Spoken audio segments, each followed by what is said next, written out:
my cat is here, and she doesn't like it when I film because I don't give her attention. Hello again. So today, I'm going to be sharing with you the movies that I watched this month in March. Now, as I'm watching this, it is only March 23rd. I still technically have like the whole week to log stuff. I had originally wanted to fit watching Godzilla vs. King Kong into this video, but I just have more ideas that I just want to start working on. I think I'll do a separate video for that movie altogether. I really love the Godzilla movies, the ones that I have seen, like the older ones. I'm still on the hunt for like the complete collection.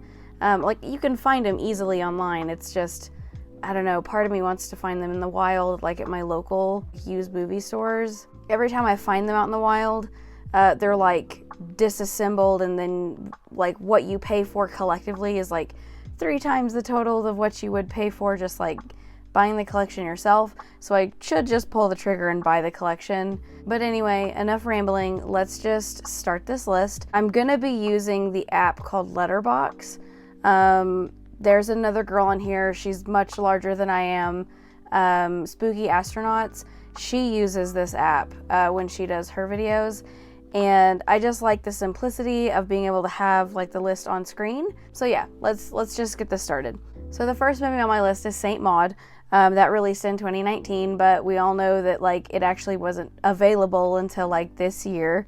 As you can see, the rating's pretty low. I have so much understanding for like art house films. Like I don't think that, I mean, sure, yeah, they're pretentious, but like I don't dock them points for that.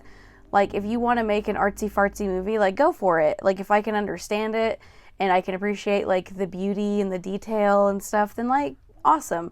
I'm really chill when it comes to like, you know, just movies in general. I always feel like I'm more of an optimist, but there was just something about Saint Maud that I didn't really like. Out of 5 stars, 2.5 is like a decent score. Only because like, you know, the story was really interesting, but it just wasn't scary. Like, it didn't feel like a horror movie to me. Like, hold on. There are horror elements, like very clear horror elements. I don't want people in the comments to come for me. But like, I don't know, like that movie just wasn't made for me. So yeah, anyway, Saint Maud, it didn't live up to my expectation. The really only good part was the ending. And if you've seen it, you know, do you agree? The ending was great. It was well shot. It was unique as hell. And it really like, I don't know, sealed it up nice and tight for me. The next one I watched was Never Take Sweets from a Stranger. This is a Hammer film, I believe. This one was really weird, and like, so normally when I do reviews, like, you know, actual like solo reviews for movies, I will like take time out of my day to sit in my living room and I will like put it on and I'll do it right. Like I'll have snacks. I'll even sometimes have like my notes app open so I can kind of jot down like how I feel in the moment. That way I want to mention it later. This movie was not like that. I bought a collection of Hammer films just randomly from Barnes & Noble. And this one was on there. Never heard of it. Never had seen anything for it. I was like, seems kind of like a strange premises for a movie, but I'll give it a shot. And I was in bed. I was laying in bed. And I have a CRT that's like a DVD VHS combo player over here. And sometimes I'll put on a movie, you know, while I'm in bed, just chilling. It held my attention the whole time. The movie is basically like these 2 girls get creeped out by an older guy who has higher standing in the community of the town that they're from. And it off-put the kids, and the kids try to come to their parents saying like he was weird, he like approached us in a weird way, getting into like SA material, try to say it without saying it. But like nobody believes them, and then like by the end of the movie, like shit hits the fan, shit gets real, and it's like dramatic, and it's not like a traditional horror film at all, but I could see how this could be bundled with like a horror DVD collection. I gave it 3 stars because I enjoyed it. Like, you know, for a movie in the 60s, it was enjoyable. It was a little disturbing too. Like anytime like you're doing real life, like predatory stuff like that in movies, like that very much like freaks me out, but like not in a ooh spooky way, but like a ooh that makes me gross, and like I don't know. If it's tame like this, I can handle it, but if it were like shit blasted in my face, I probably wouldn't like it at all, and I wouldn't recommend it. But you know, it was worth a shot. If you like older films, I think you'd like it. Oh boy, this next one. It was a Creepshow holiday special. It's a Shudder exclusive, I believe. And I love everything Creepshow. I specifically wanted to put this pillow in the background because I was gonna shit on this movie for a second, but I need everyone to know that I love Creepshow and I love, you know, the original movies. I even loved the little series that they did on Shudder. I loved that. Super excited for the next season. But yikes. This one was just, it was too stupid. Like, it was too ridiculous. It's like in a not AA meeting, not AA, that's alcohol specifically. It's like Shapeshifters Anonymous. Like, man, dumb. It was dumb. Like, if they had all been werewolves, if it had been kind of gory, like, that would have been cool. And then how they tied it into, like, Christmas time, oh man. I actually had to, like, tell myself not to turn it off because I have to finish it. It's Creepshow. But yeah, yikes. No thank you. The build up, like, if they had just not made this a holiday special, and if they had taken, like, just a little bit more seriousness into it, I would have really enjoyed it. Anyway, next movie was The Blob from 1958, the original. So I gave this one a 3.5 stars because, like, for back then, I'm sure that was a super unique idea. Plus, like, you know, give credit where credit is due. The newer one that came out in 88 is actually the last movie I watched. I literally watched it today for the first time. The original was really entertaining. My only complaint really was that you didn't see the blob that much at all in the original. But like the elements of like the cops not believing the teens who kind of stumble upon the blob in the first place, and like going to the hospital and like the doctor being involved and like getting killed, and the movie theater scene. It was just a very charming older horror film. I enjoyed it a lot. And I know that movies from like the 50s, you know, older films, I know they're not for everybody because they're not as intense as modern horror is. But, you know, there's a charm to older films that I really appreciate. And watching as many horror films as I have, it's nice to kind of see where the tropes and like certain ideas, where they come from. So, I don't know, if you like to watch older films that are like, I don't know, really tame, really chill, like The Blob is a good one. Same as the second movie on this list, the Never Take Sweets from a Stranger. Like, just sit down, maybe watch it with a friend, just have like a chill night in. They're not really anxiety inducing. So like, if you like the idea of horror movies, but you maybe can't handle them, like I have a friend who, when he watches horror movies, it like hurts his heart, like actually, because like he gets really anxious and stressed. So I understand that. But if you still like the idea of watching like horror films, older films would be perfect for you. Plus you're like, you know, taking in some history too in the cinema world. This next movie isn't horror at all. It's Brave from Disney. I was having a really rough day.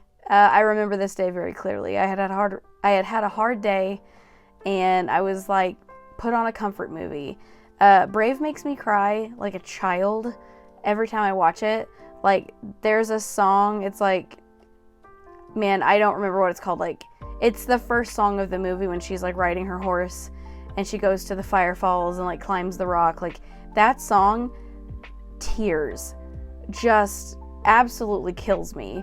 I have said this theory to my friends like in real life before, that Disney has a group of people that their whole purpose is to be like, okay, how can we make the kids happy and cheer and, you know, haha, yay, engage with kids, but also make like, you know, emotionally ruin the parents. Because I think like the older you get, you kind of crave media that makes you cry. You know, like, I mean, maybe that's just like the emo in me, but like, I like having a good cry every now and then, and if it's due to watching a really beautifully animated Disney film, even better. 5 stars. I added it to my likes. Like, I'm a big Disney fangirl. Underneath all of this dark, crusty exterior is actually just a little girl excited to go to Disneyland again one day for the 3rd time. So there's that. The next movie on this list is As Above, So Below. Man, this movie was so good. Like, listen, just do yourself a favor and go to Netflix, because that's where it's streaming currently, and just put it on. If you've never watched it before, it's like a found footage style movie. It deals a lot with, it's like takes place in the catacombs under Paris. So freaking cool. And you could tell it was like, it's another one of those examples of like maybe not having a lot of money for like the set, because it all takes place like underground. But you know, I don't make movies. I don't know if that kind of stuff costs money. But like you're all in like one setting. So when a movie takes place in one area, but it can still hold your attention the whole time, I feel like that speaks to the story and like the writing abilities that the production team has. So yes, just, it's excellent. And it talks about like alchemy and stuff like you don't really see a lot in horror. So yeah, just out of every movie on this list, no, there's a handful that like I will tell you like go watch. So, but if you had to pick one right this second to watch that's like easily accessible, watch this one. The next one, ooh, it's so bad. Okay, so the Thaw. God, this came out the year I graduated high school. Ooh. All I can say, it's like the found footage movie The Bay and The Thing, John Carpenter's The Thing, if they had a baby. And it was a bad, stupid, ugly baby. No. Like, no one wants to touch it. No, I don't want to hold your kid. I'll throw it in the trash. It had potential, but holy God, it was just a movie to push, like, an agenda around environmentalist, like, propaganda, which, hey, global warming, climate change, like, we believe science on this channel, but it was so cringe. It was like when a cool teacher sits backwards in a chair and is trying to explain to you the dangers of global warming and climate change, and they're like, you know what, we're gonna do that, we're gonna make a horror movie and it's gonna get in with the cool kids. Please don't. Like, it was bad. Don't watch that movie. Just don't watch it. If you see it, if you're scrolling and you're like, what's that like? Don't. It's not worth it, dude. If you like the idea of like bugs infesting your body, watch The Bay, honestly. Moving right along, we're on to The Vigil. This was another one that was supposed to come out a while back, but I think it only recently was available to stream. I could be wrong on that. This movie, I gave it 3. I would have given it a 4, but you know how like when a movie is trying to teach you something, or like it has a very like specific meaning or a message, they'll kind of like weave it in and out of like different plot points and like story arcs, and like they'll kind of hide it and then they'll kind of resurface, and then maybe like halfway through the movie you're like, is this what this movie's about? Like, this movie wore the message very, very clearly right on the surface. So I found myself getting kind of bored throughout it, but I don't want that to discredit, like, the shots were beautiful, the story was so interesting. Plus it uses something that I don't see often in movies. It's like Orthodox Judaism. Basically this guy, he's asked by a community of Orthodox Jews to sit in with a body of a man who's passed in the community. And in Judaism, or in Orthodox Judaism, please forgive me, I'm not super well versed on this, I just Googled some of this to be prepared. If you need to correct me, please do so in the comments. But they sit with his body so that way spirits don't mess with him, or like, it's basically like watching over his body and watching over his spirit until other people in the community can like take the body and like do a proper like burial or funeral for him. In like seeing the elements that kind of play into that, like the the rituals and like what they do in that process. Like, it was just interesting. It was cool to watch. Like, as someone who doesn't know anything about any kind of Judaism, this was really interesting to watch. And I will say it was pretty spooky, really very chilling, but only at the end. There were a few moments throughout like the movie where you're just like watching the darkness, expecting something to come out, and man, like it gave me chills. But that being said, like I felt like because the story was very predictable, this like the message was very like on its sleeve, I would have liked to have seen it, you know, be a little bit harder to interpret, but maybe that's a dumb reason to dock it a star. But I stand by it. I give it 3 stars out of 5. Next one is called In Fabric. Now, I'm not, now hold on. I'm not a fan of Italian horror. It is just not my jam. Like, it's not what I like crave to watch. It's not what I go out of my way to watch. It's one of those things where like, you know that a lot of older Italian horror films and directors really built up the aesthetic and the vibe for a lot of horror movies in like modern day. I can't really explain why. Maybe I just haven't seen enough Italian horror to really, you know, I don't know. And maybe it's not just Italian horror, like Euro horror. But okay, this movie, it's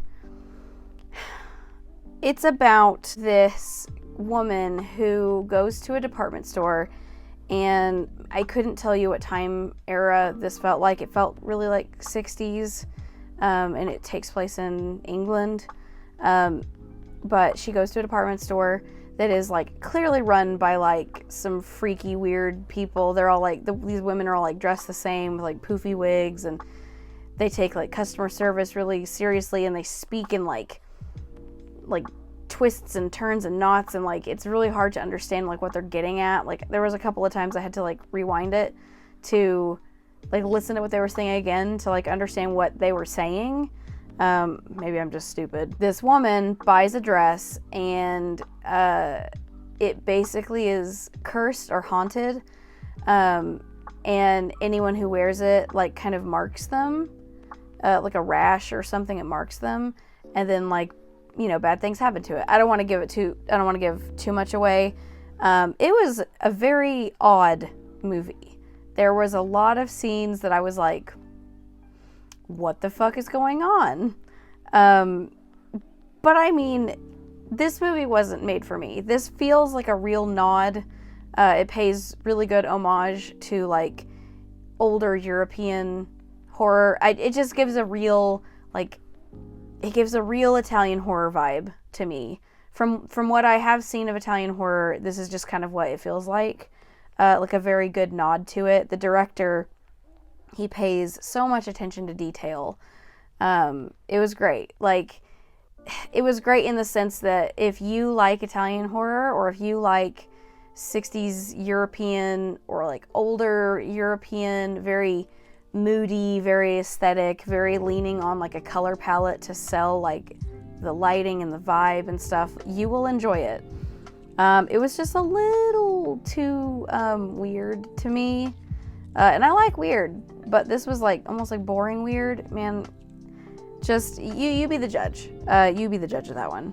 The next movie on this list is quite possibly my favorite.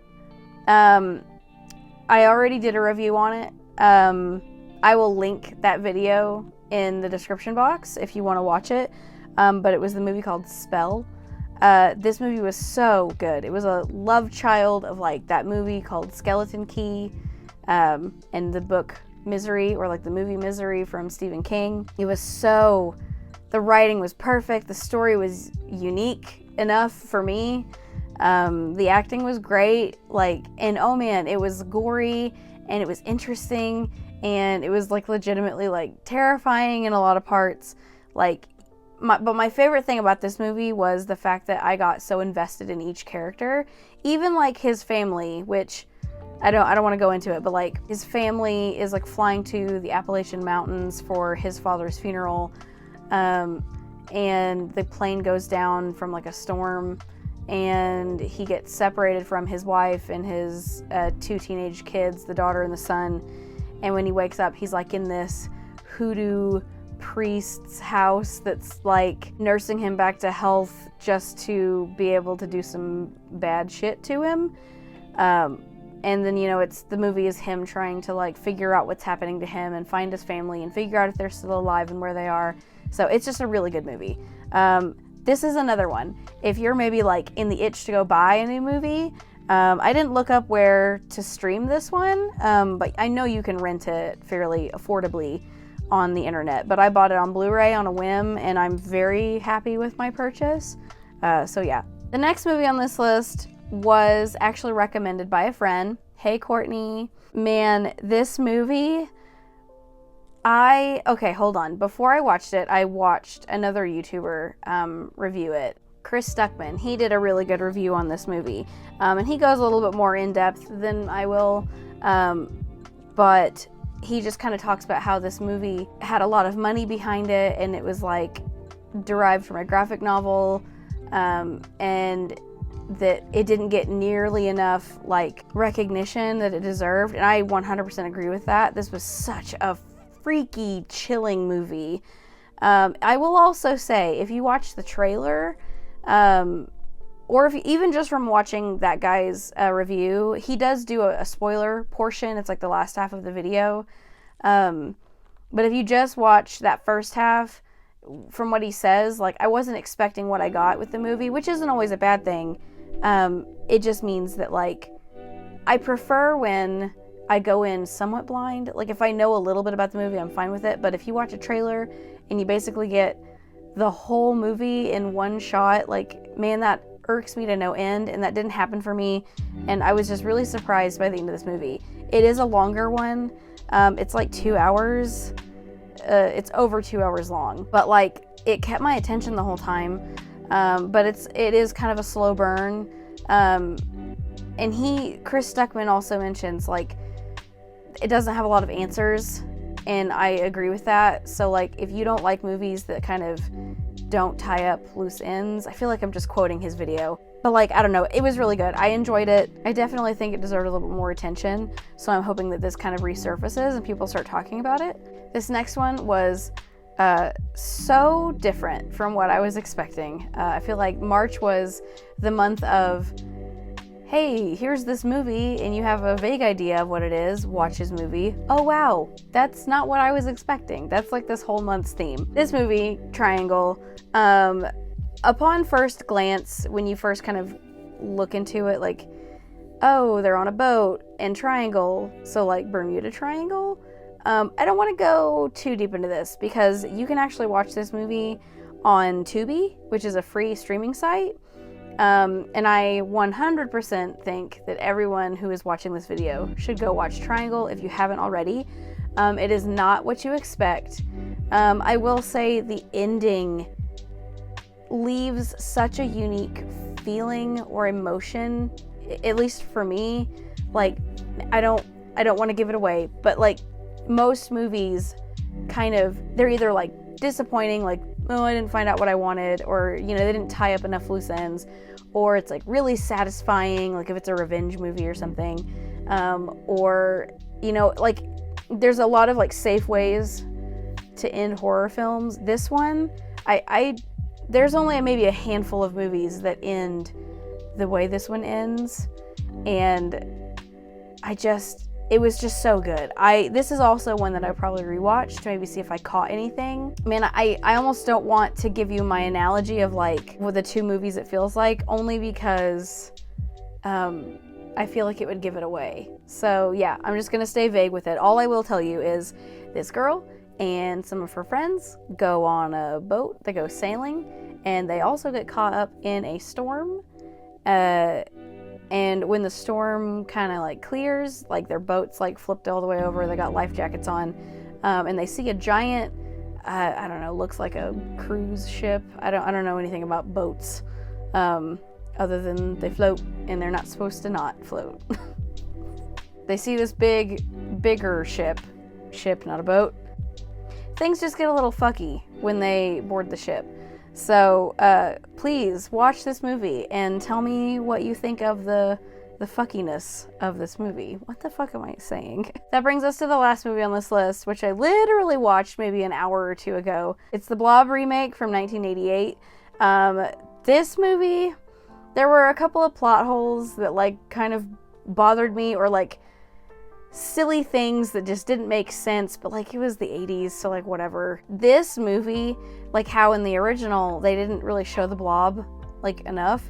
You see this blob full front and center. There's even like a scene where a chick's in a phone booth and it's like kind of swallowing her. So like you technically get to see like its innards.